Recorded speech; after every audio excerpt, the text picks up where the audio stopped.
এগৰাকী মহিলাই মুখ্যমন্ত্ৰীক অভিযোগ দিলে যে ঔগুৰিজান বাগানটো যিটো খনন হৈ আছে সেইটো আপুনি বন্ধ কৰি দিয়ক, নহ'লে আমাৰ ঘৰবিলাক ভাগি যাব, আমাৰ ঘৰবিলাক নাইকিয়া হৈ যাব, আমি শেষ হৈ যাম। তেতিয়া মুখ্যমন্ত্ৰীৰ যিটো অভিব্যক্তি আপোনালোকে দেখিলে প্ৰথম ঘটনা। যেতিয়া মহিলাগৰাকীয়ে আৰু অকণমান বৰ্ণনা কৰিবলৈ গ'ল, তেতিয়া ময়ূৰ বৰগোহাঁয়ে আহি তাৰ মাজতে জঁপিয়াই দিছিল। আপোনালোকে দেখিছেনে নাই? এইজন ময়ূৰ গোহাঁই দেখিছে? এই যে টুপি পিন্ধি আছে মানুহজন, এই টুপি পিন্ধি থকা মানুহজন সকলোৱে আমাৰ ইয়াত চিনি পায়। নামটো হৈ গ'ল নিয়ামতুল্লাহ খান। নিয়ামতুল্লাহ খান, এই মানুহজনে যিটো হাৰত পাহাৰ ধ্বংস কৰি কয়লা উলিয়াই আছে সেইটো তবৰ মানিব লাগিব আপোনালোকে। আমি শুনিছোঁ যে এবাৰ চিণ্ডিকেটৰ আগতে পীযুষ হাজৰিকাহঁতে চলাইছিলে চিণ্ডিকেটটো, গোটেই কয়লাৰ চিণ্ডিকেটটো, এবাৰ নতুন মানুহক দিব বিচাৰিছে। নাজিৰা সমষ্টিৰ বিধায়ক ময়ূৰ বৰগোহাঁই এটা টিভিৰ, এটা ছেটেলাইট টিভিৰ এটা আলোচনাত বহি সমগ্ৰ অসমৰ মানুহক যি ধৰণে অপমান কৰিলে সেয়া আমি পোনপ্ৰথমে গৰিহণা দিছোঁ। সেই আলোচনাটোত বহি লৈ তেওঁ কৈছে, তেওঁ কি কৈছে যে 19, 20, 21 তাৰিখে মানে যিকেইদিন 19 তাৰিখৰ পৰা আমাৰ যিটো মহাপ্ৰলয়টো আহিল সেইকেইদিন কোনো ফিল্ডত নাছিল। 2 নম্বৰটো কৈছে তেওঁ যে বিহুবৰৰ লোকেল মানুহখিনিয়ে বস্তু ল'বলৈ এৰি দিছে, ৰাস্তাৰ কাষে কাষে থকা মানুহবোৰক মানুহবোৰৰ মাজত বিহুবৰৰ মানুহ নাই।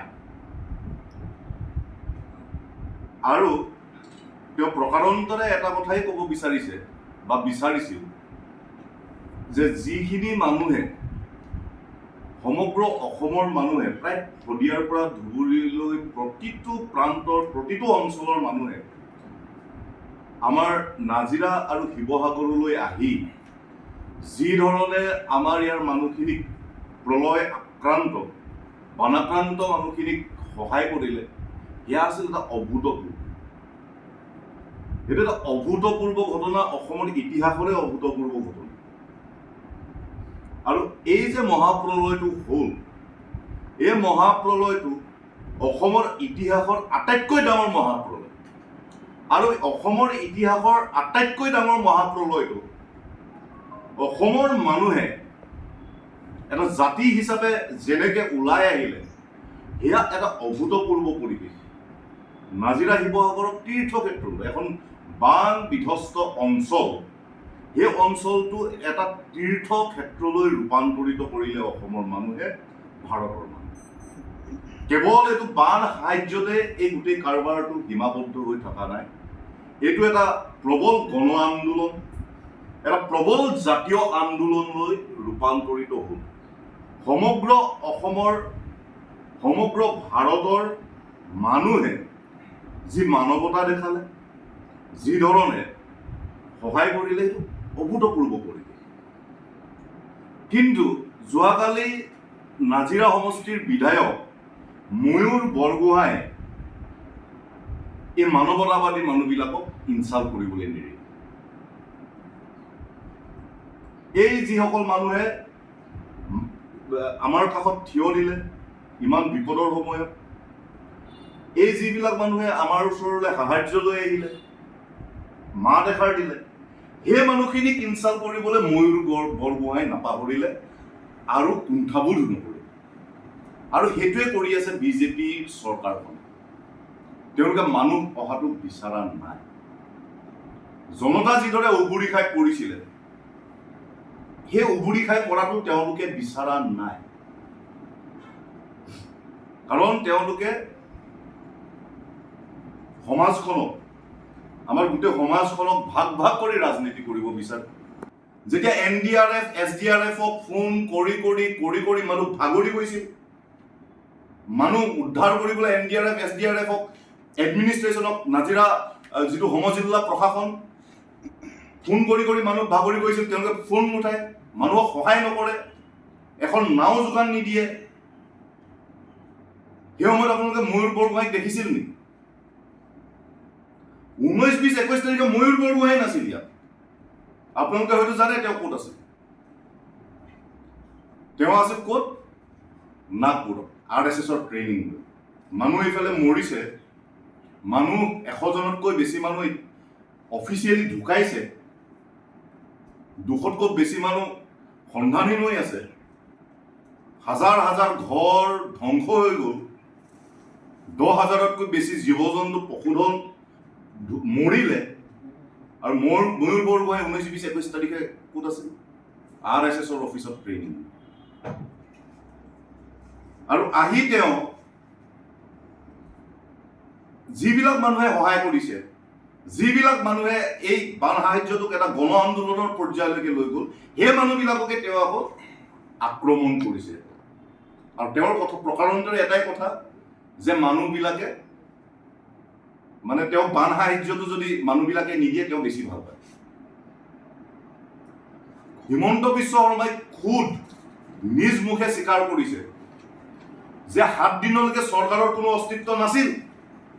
কেৱল অসমৰ জনতাই, আজিৰ ডেটতো আপোনালোকক কৈছো, অসমৰ জনতা যদি উবৰি খাই নপৰিলেহেঁতেন, মানুহ ডিহাইড্ৰেশ্যনত মৰিলে, পানী খাবলৈ নাপায় মানুহ মৰিলেহেঁতেন, খাবলৈ নাপায় মানুহ মৰিলেহেঁতেন। আজিৰ ডেটতো আপোনালোকে তেওঁলোকে কি কৰি আছে দেখি আছে, তেওঁলোকে কি কৰি আছে দেখি আছে, তেওঁলোকৰ চেলা চামুণ্ডাবিলাকে কি কৰি আছে দেখি আছে। আজি 15,000 টকা তেওঁলোকে সাহায্য ঘোষণা কৰিলে। 15,000 টকাটো তেওঁলোকে সঠিকমতে প্ৰতিটো পৰিয়ালক দিব পাৰিলে? প্ৰতিটো পৰিয়ালক 15,000কে দিব পাৰিলে? খুদ বিহুবৰ অঞ্চলত, বিহুবৰৰ মানে 2 নং ৱাৰ্ড, 6 নং ৱাৰ্ডৰ পৰা আৰম্ভ কৰি কেইবাটাও ৱাৰ্ডত এতিয়ালৈকে 15,000 টকা পোৱা নাই। সেইটো তেওঁলোকে বন্ধ কৰি দিলে। এটা কামো তেওঁলোকে ঠিকমতে কৰিব পৰা নাই। আৰু তেওঁলোকে পৰা নাই, চৰকাৰে পৰা নাই। জনতাই যেতিয়া ষ্টেণ্ড লৈ ল'লে, জনতা যেতিয়া আহিলে, তেতিয়া তেওঁলোকৰ গা পৰে। সকলো হিন্দু, মুছলিম, শিখ, খ্ৰীষ্টিয়ান সকলো লগ হৈ যেতিয়া তেওঁলোক আহিল, তেতিয়া তেওঁলোকৰ গা পৰে।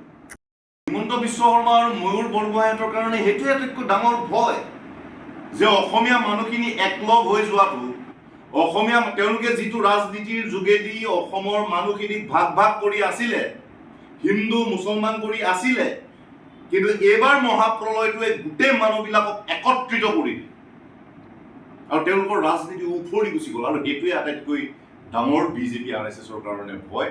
আৰু সেইকাৰণেই ময়ূৰ বৰগোহাঁই বিচৰা নাই যে ইয়াতে সাহায্য আহক। আৰু তেওঁৰ কালি এটিচিউডটো আপোনালোকে দেখিল, কি ধৰণৰ এটিচিউড। এই বাদ দিয়ক,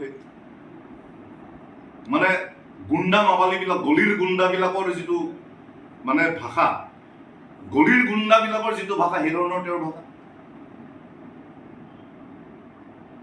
গতিকে আমি ময়ূৰ বৰগোহাঁইক সকিয়নি প্ৰদান কৰিব বিচাৰিছো যে নাজিৰাখনৰ আপুনি ৰজা নহয়। আপুনি নিজকে যদি ৰজা বুলি ভাবিছে তেতিয়াহ'লে মূৰ্খৰ স্বৰ্গত বাস কৰিছে। আপুনি অসমীয়া জাতিক, গোটেই এছামিজ কমিউনিটিটো আপুনি যি অপমান কৰিছে তাৰ কাৰণে আপুনি ক্ষমা খুজিব লাগে। অসমীয়া জাতিৰ ভৰিত পৰি ক্ষমা খুজিব লাগে, অসমীয়া মানুহৰ ভৰিত পৰি ক্ষমা খুজিব লাগে। আৰু এনেধৰণৰ যিটো কাৰবাৰ তেওঁৰ, এইটো যাতে তেওঁ আৰু ভৱিষ্যতে নকৰে। নাজিৰাবাসীক এনেকে অপমান কৰাৰ, নাজিৰাবাসীক এনেকে লাঞ্ছনা দিয়াৰ, এনেকে মানে মানুহৰ আগত হেয় কৰাৰ কোনো অধিকাৰ তেওঁৰ নাই। আৰু তেওঁ নিবিচৰাৰ বহুত কাৰণ আছে, আপোনালোকে জানে এইবিলাক। আপোনালোকে জানে যে এই বানপানীৰ মূল কাৰণটোৱে হৈ গ'ল নগাপাহাৰৰ কয়লা খনন, আবৈৰ পৰা হোৱা দিখৌৰ ৰিভাৰখন। এই কথাটো আপোনালোকে জানে। আটাইতকৈ ডাঙৰ মূল কাৰণ দুটা, এই দুটাই। সুশান্ত গোহাঁইৰ নেতৃত্বত আমাৰ গেলেকী, আমাৰ তুলি আৰু নাগিনীমাৰাত যি চিণ্ডিকেট চলি আছে, সুশান্ত গোহাঁইৰ লিডাৰশ্বিপত যি নগা পাহাৰত কয়লা খনন হৈ আছে, ধৰ্মেশ্বৰ কোঁৱৰৰ নেতৃত্বত লিডাৰশ্বিপত আপাৰ টিৰু আৰু লোৱাৰ টিৰুত যি কয়লা খনন কৰি থকা হৈছে, ব্যাপক বনধ্বংস, পাহাৰ ধ্বংস কৰি থকা হৈছে, তাৰ কাৰণেই যে এই বানপানী হ'ল, এই কথাটো সকলোৱে জানে। সেইটো আৰু লুকাই লাভ নাই। এই দুটা মানুহ অসমৰ আটাইতকৈ ডাঙৰ ভিলেন, অসমৰ সাম্প্ৰতিক সময়ৰ আটাইতকৈ ডাঙৰ ভিলেন হ'ল, অসুৰ হ'ল, দানৱ হ'ল এই দুটা মানুহ, সুশান্ত গোহাঁই আৰু ধৰ্মেশ্বৰ কোঁৱৰ, সোণাৰীৰ সমষ্টিৰ বিধায়ক ধৰ্মেশ্বৰ কোঁৱৰ। আৰু সেই খননত আমি কি কাৰণে উদ্বিগ্ন হৈছো? এইবাৰ যিটো মহাপ্ৰলয়, এই মহাপ্ৰলয়টোৱে আমাৰ নাজিৰা আৰু শিৱসাগৰক যিটো অৱস্থা কৰিলে, তাৰ পৰা উঠিবলৈ আমাক এটা প্ৰজন্ম লাগিব, 25 বছৰ মিনিমাম লাগিব। কাজিয়া লগাই ৰাজনীতি কৰিব বিচাৰে, জাতি আৰু জাতিৰ মাজত কাজিয়া লগাই ৰাজনীতি কৰিব বিচাৰে। আৰু এইবাৰৰ বানপানীয়ে, এইবাৰৰ মহাপ্ৰলয়ত অসমৰ মানুহে যি ধৰণে ষ্টেণ্ড দিলে, যি মানৱতা দেখালে, সেই ষ্টেণ্ডটোৱে, সেই মানৱতাটোৱে বিজেপি RSSৰ সাম্প্ৰদায়িক ৰাজনীতিক উটুৱাই লৈ গুচি গ'ল। আৰু আটাইতকৈ তাতে টেনশ্যন হৈছে মুখ্যমন্ত্ৰীৰ আৰু মুখ্যমন্ত্ৰীৰ চেলা চামুণ্ডাবিলাকৰ, আৰু তাতে টেনশ্যন হৈছে ময়ূৰ বৰগোহাঁই। গতিকে আমি পোনপ্ৰথমে ময়ূৰ বৰগোহাঁই ডাঙৰীয়াক আহ্বান জনাব বিচাৰো, সকিয়নি প্ৰদান কৰিব বিচাৰো যে এইখন এখন গণতান্ত্ৰিক দেশ, এই গণতান্ত্ৰিক দেশখনত এই নাজিৰা সমষ্টিটো আপুনি নাজিৰা সমষ্টিটোৰ ৰজা নহয়, কেৱল আপুনি ইয়াত আপুনিয়ে নাথাকে, ইয়াত অসমীয়া মানুহ থাকে, প্ৰতিটো জাতি জনগোষ্ঠীৰ ধৰ্মাৱলম্বী মানুহ থাকে। গতিকে আপুনি ৰজাৰ নিচিনা আচৰণ কৰিবলৈ বাদ দিয়ক, আপুনি ৰজাৰ নিচিনা আচৰণ নকৰিব। আপুনি নাজিৰাবাসীক লজ্জিত কৰিছে, আপুনি নাজিৰাবাসীক সমগ্ৰ অসমৰ মানুহৰ ওচৰত, ভাৰতৰ মানুহৰ ওচৰত অপমানিত কৰিছে। আৰু যিটো কথা আমি সহ্য কৰিব নোৱাৰো, যি প্ৰবল জাতীয়তাবোধ এই মহাপ্ৰলয়টোৱে লৈ আহিল, এটা প্ৰবল গণজোৱাৰ বা গণ আন্দোলনলৈ এইটো ৰূপান্তৰিত হ'ল গোটেই সাহাৰ্যটো। এতিয়াও মানুহ আহি আছে বিহুবোৰলৈ, এতিয়াও মানুহ আহি আছে ৰজাপুৰলৈ, এতিয়াও মানুহ আহি আছে গোলাম খাটনি গেলে। আৰু সেই মানুহখিনিক অপমান কৰিছে তেওঁ। গতিকে ময়ূৰ বৰগোহাঁইক আমি সকিয়নি দিছো যে আপুনি ৰজাৰ নিচিনা আচৰণ বাদ দিয়ক।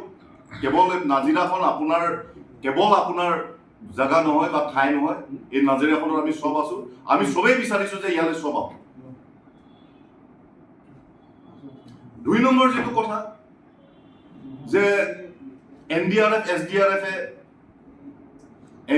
SDRF মানে হিৰোৰ নিচিনা কাম কৰিলে। আৰু তেওঁ কৈছে যে 19 তাৰিখৰ পৰা 21 তাৰিখলৈকে বোলে কোনোৱেই নাছিল ইয়াত। তেওঁ নিজে নাছিল 19 তাৰিখৰ পৰা 21 তাৰিখলৈকে। আপোনালোকে হয়তো জানে, দেখিছিলে আপোনালোকে ময়ূৰ বৰগোহাঁই। যিবিলাক মানুহে সহায় কৰিছে, যিবিলাক মানুহে এই বান সাহাৰ্যটোক এটা গণ আন্দোলনৰ পৰ্যায়লৈকে লৈ গ'ল, সেই মানুহবিলাককে তেওঁ আকৌ আক্ৰমণ কৰিছে। আৰু তেওঁৰ কথা প্ৰকাৰান্তৰে এটাই কথা যে মানুহবিলাকে মানে তেওঁ বান সাহাৰ্যটো যদি মানুহবিলাকে নিদিয়ে তেওঁ বেছি ভাল পায়। হিমন্ত বিশ্ব শৰ্মাই খুদ নিজ মুখে স্বীকাৰ কৰিছে যে 7 দিনলৈকে চৰকাৰৰ কোনো অস্তিত্ব নাছিল। কেৱল অসমৰ জনতাই, আজিৰ ডেটতো আপোনালোকক কৈছোঁ, অসমৰ জনতা যদি উবুৰি খাই নপৰিলেহেঁতেন, মানুহ ডিহাইড্ৰেশ্যনত মৰিলহেঁতেন, পানী খাবলৈ নাপায় মানুহ মৰিলহেঁতেন, খাবলৈ নাপায় মানুহ মৰিলহেঁতেন। আজিৰ ডেটতো তেওঁলোকে কি কৰি আছে দেখি আছে, তেওঁলোকে কি কৰি আছে দেখি আছে, তেওঁলোকৰ চেলা চামুণ্ডাবিলাকে কি কৰি আছে দেখি আছে। আজি 15,000 টকা তেওঁলোকে সাহাৰ্য ঘোষণা কৰিলে, 15,000 টকাটো তেওঁলোকে সঠিকমতে প্ৰতিটো পৰিয়ালক দিব পাৰিলেনে? প্ৰতিটো পৰিয়ালক 15,000কৈ দিব পাৰিলেনে? খুদ বিহুবৰ অঞ্চলত, বিহুবৰৰ মানে 2 নং ৱাৰ্ড, 6 নং ৱাৰ্ডৰ পৰা আৰম্ভ কৰি কেইবাটাও ৱাৰ্ডত এতিয়ালৈকে 15,000 টকা পোৱা নাই। সেইটো তেওঁলোকে বন্ধ কৰি দিলে। এটা কামো তেওঁলোকে ঠিকমতে কৰিব পৰা নাই। আৰু তেওঁলোকে পৰা নাই, চৰকাৰে পৰা নাই। জনতাই যেতিয়া ষ্টেণ্ড লৈ ল'লে, জনতা যেতিয়া আহিলে, তেতিয়া তেওঁলোকৰ গা পৰিল। সকলো হিন্দু, মুছলিম, শিখ, খ্ৰীষ্টিয়ান সকলো লগ হৈ যেতিয়া তেওঁলোক আহিল, তেতিয়া তেওঁলোকৰ গা পৰিল। আৰু তেওঁলোকে এতিয়া ক'ব বিচাৰিছে যে এতিয়া নাহিলেও হ'ব। তাতে দুটা এংগল জড়িত হৈ আছে। আৰু হিমন্ত বিশ্ব শৰ্মা আৰু ময়ূৰ বৰগোহাঁইহঁতৰ কাৰণে সেইটোৱে আটাইতকৈ ডাঙৰ ভয়, যে অসমীয়া মানুহখিনি একলগ হৈ যোৱাটো, তেওঁলোকে যিটো ৰাজনীতিৰ যোগেদি অসমৰ মানুহখিনিক ভাগ ভাগ কৰি আছিলে, হিন্দু মুছলমান কৰি আছিলে, কিন্তু এইবাৰ মহাপ্ৰলয়টোৱে গোটেই মানুহবিলাকক একত্ৰিত কৰি দিলে আৰু তেওঁলোকৰ ৰাজনীতি উফৰি গুচি গ'ল। আৰু সেইটোৱে আটাইতকৈ ডাঙৰ BJP RSSৰ কাৰণে ভয়। আৰু সেইকাৰণেই ময়ূৰ বৰগোহাঁয়ে বিচৰা নাই যে ইয়াতে সাহাৰ্য আহক। আৰু তেওঁৰ কালি এটিচিউডটো আপোনালোকে দেখিলে, কি ধৰণৰ এটিচিউড। সেই বাদ দিয়ক, সেই মানে গুণ্ডা মাবালীবিলাক, গলিৰ গুণ্ডাবিলাকৰ যিটো মানে ভাষা, গলিৰ গুণ্ডাবিলাকৰ যিটো ভাষা, সেই ধৰণৰ তেওঁৰ ভাষা। গতিকে আমি ময়ূৰ বৰগোহাঁইক সকিয়নি প্ৰদান কৰিব বিচাৰিছোঁ যে নাজিৰাখনৰ আপুনি ৰজা নহয়। আপুনি নিজকে যদি ৰজা বুলি ভাবিছে, তেতিয়াহ'লে মূৰ্খৰ স্বৰ্গত বাস কৰিছে। আপুনি অসমীয়া জাতিক, গোটেই এছামিজ কমিউনিটিটোক আপুনি যি অপমান কৰিছে, তাৰ কাৰণে আপুনি ক্ষমা খুজিব লাগে। অসমীয়া জাতিৰ ভৰিত পৰি ক্ষমা খুজিব লাগে। অসমীয়া মানুহৰ ভৰিত পৰি ক্ষমা খুজিব লাগে। আৰু এনেধৰণৰ যিটো কাৰবাৰ তেওঁৰ, এইটো যাতে তেওঁ আৰু ভৱিষ্যতে নকৰে।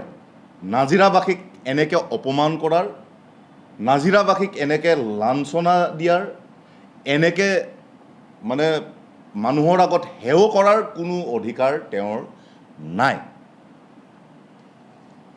আৰু তেওঁ নিবিচৰাৰ বহুত কাৰণ আছে, আপোনালোকে জানে সেইবিলাক কথা।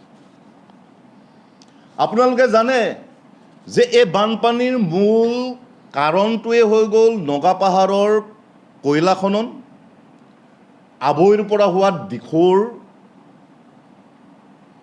ৰিভাৰ খনন, দিখৌৰ পাৰ খনন। সেই কথাটো আপোনালোকে জানে। আটাইতকৈ ডাঙৰ মূল কাৰণ দুটা, এই দুটাই। সুশান্ত গোহাঁইৰ নেতৃত্বত আমাৰ গেলেকী, আমাৰ তুলি আৰু নাগিনীমাৰাত যি চিণ্ডিকেট চলি আছে, সুশান্ত গোহাঁইৰ লিডাৰশ্বিপত যি নগাপাহাৰত কয়লা খনন হৈ আছে,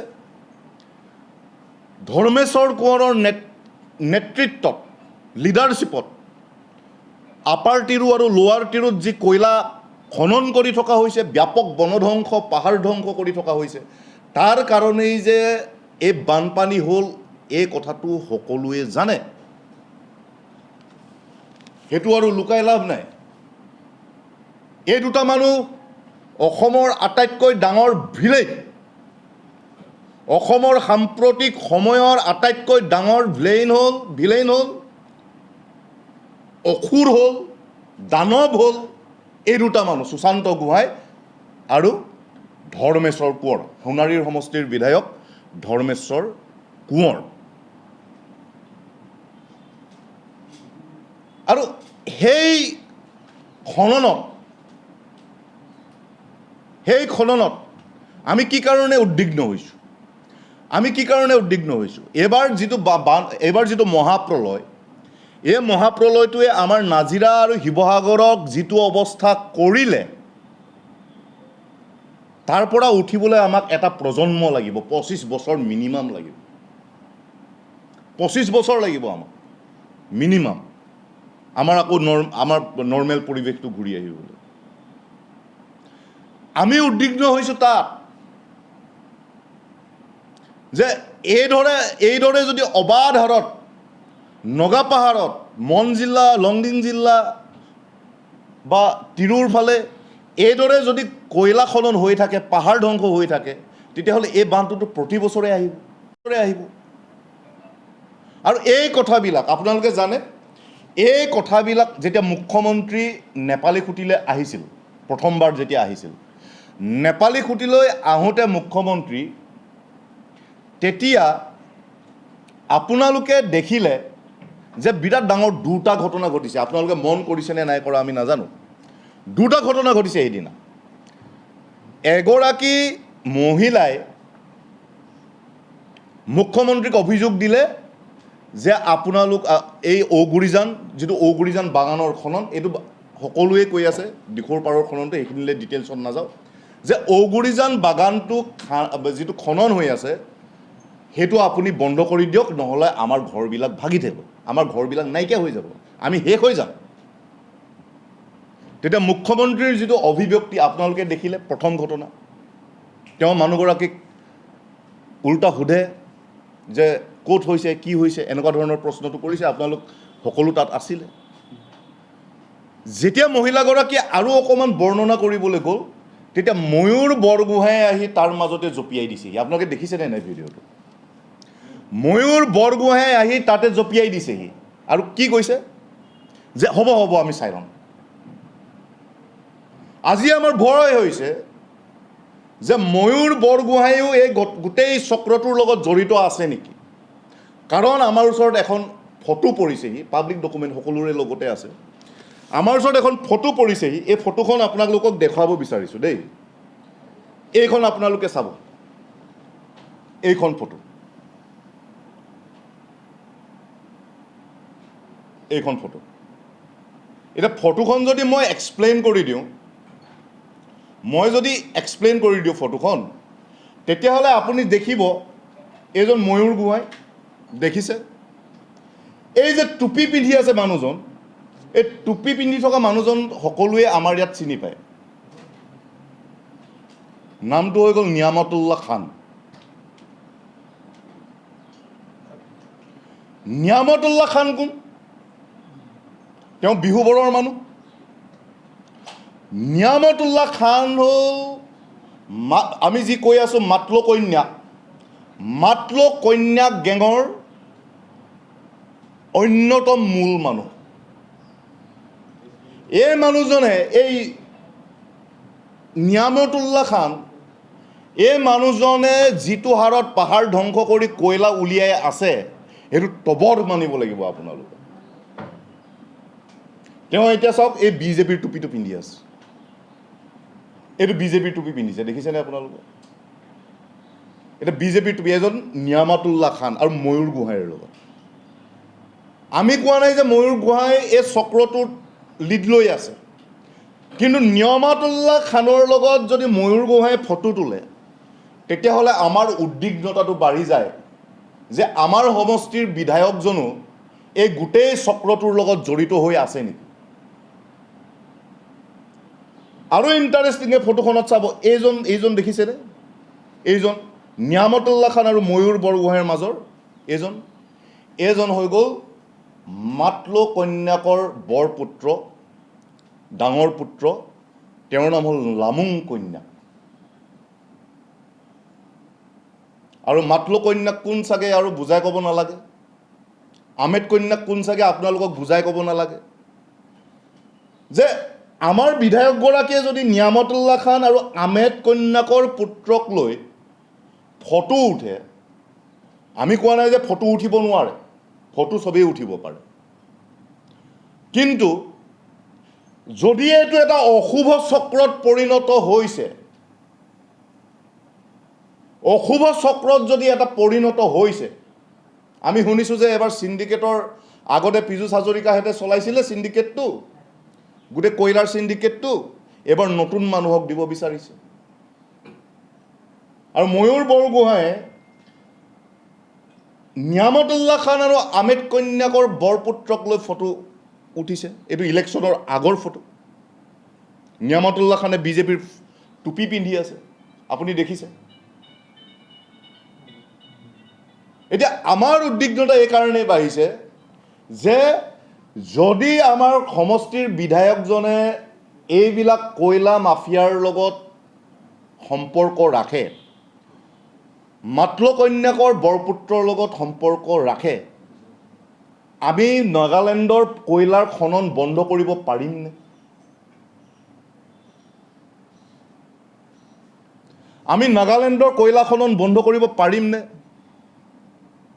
আমি দিখৌৰ যিটো খনন, দিখৌৰ যিটো আপোনালোকে জানে দিখৌখন কেনেকৈ খান্দি শেষ কৰি পেলাইছে, আপোনালোক স্থানীয় সাংবাদিক সকলোৱে জানে দিখৌখন কেনেকৈ খান্দি শেষ কৰি পেলাইছে গোটেই দিখৌৰ পাৰবিলাক। যদি স্থানীয় বিধায়কজনেই এই মাফিয়াবিলাকৰ লগত লগ লাগে তেতিয়াহ'লে আমি আমাৰ জেগাবিলাক বচাব পাৰিমনে? আমি নাজিৰাখন, আমাৰ শিমলুগুৰি, আমাৰ চেতিয়া সন্দিকৈ গাঁও, আমাৰ বিহুবৰ, আমাৰ চন্ত, আমাৰ ৰজাপুল, আমাৰ হোলাং কাটনি, গেলেকী, এইবিলাক ঠাই আমি বচাব পাৰিমনে? মই পুনৰবাৰ কৈছোঁ, ময়ূৰ বৰগোহাঁই ইয়াত জড়িত, সম্পূৰ্ণ জড়িত আছেনে নাই সেইটো সময়ে তাৰ উত্তৰ দিব, কোনো লুকুৱাই ৰাখিব নোৱাৰে। কিন্তু এটা কথাটো খাটাং যে এই ফটোখনে আমাক উদ্বিগ্ন কৰিছে।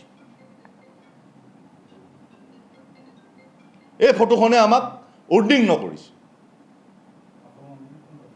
গতিকে আমি মুখ্যমন্ত্ৰী মহোদয়ক এটাই আহ্বান জনাব বিচাৰোঁ এই সংবাদমেলৰ যোগেদি যে এই নগাপাহাৰৰ কয়লা খনন, দিখৌৰ পাৰ খনন, এইটো অতি শীঘ্ৰে বন্ধ কৰিব লাগে। কিন্তু মুখ্যমন্ত্ৰীয়ে কয় যে মই কেনেকৈ বন্ধ কৰিম। মুখ্যমন্ত্ৰীয়ে কৈছিল নাই বাৰু মই কেনেকৈ বন্ধ কৰিম? তাৰমানে গোটেই ঘটনাটোক লৈ মুখ্যমন্ত্ৰীৰ যিটো কেজুৱেল এটিচিউড, অতি তুলুঙা যিটো